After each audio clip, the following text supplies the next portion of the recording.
Pralausėm tokias rungtynės, gaila, jisai baudavo mūsų pagrindinis centras, nesirinko visi veikėjai, taip ir gavos, kad galų gale pralaimėjom. Nors ir nedaug, gerai pakovojom visai pabaigą. Energijos, jie daugiau patirties turi, mes jaunesni esam visi, tai to ir sutruko mano patirtis.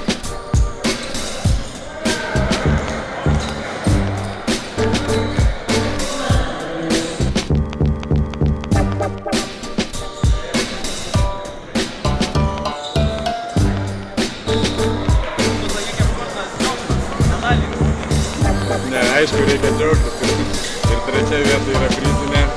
Aišku, smagiau būtų žaisti finale, bet šiais metais gavosi kaip gavosi.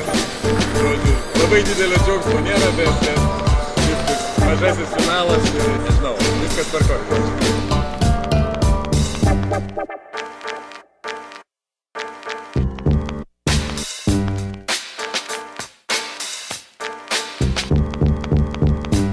Aišku, reikia padėkoti lygos organizatoriam, kad jau 25 metus organizuoja šitą lygą ir kauniečiai, įmonių atstovai turi gerą laisvalaikį ir tuo pačiu sportišką laisvalaikį.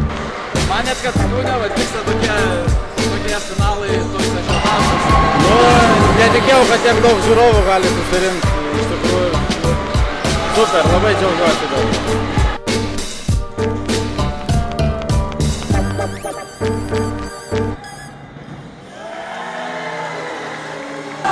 Du kėlinius lygus lygiais, kas nutiko po to?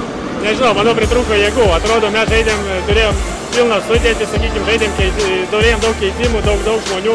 Jie pagrindinių savo penketų žaidė, bet mes kažkaip pavargom, o jie toliau ir bėgom.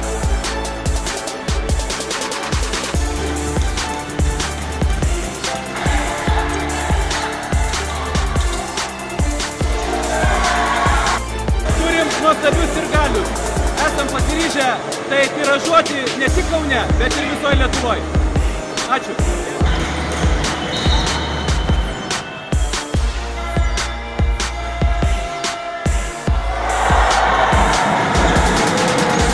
Tikėjom pergalę ir pasiekėm savo, ką norėjom, tą padarėm. Šį sezoną norėjom tik su vienu tikslu nugalėti. Rūbiniai prieš tai buvom organizavę gerą tokį pasikalbėjimą, visi suteikėm gerai kovai.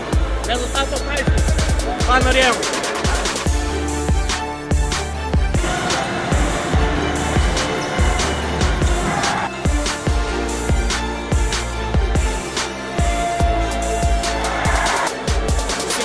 Ilgąją pertrauką, susigynėm, pademonstravom geležinę gynybą, per trečią kėlinį kiek 5-6 taškus gal praleidom. O šiaip kolektyvas, vieningas. Vau, bravo, pažiūrėkit, sirgaliai, kas darė salėje, nesusišnekės. Tas ir lėmė, nenorėjom nuvilti.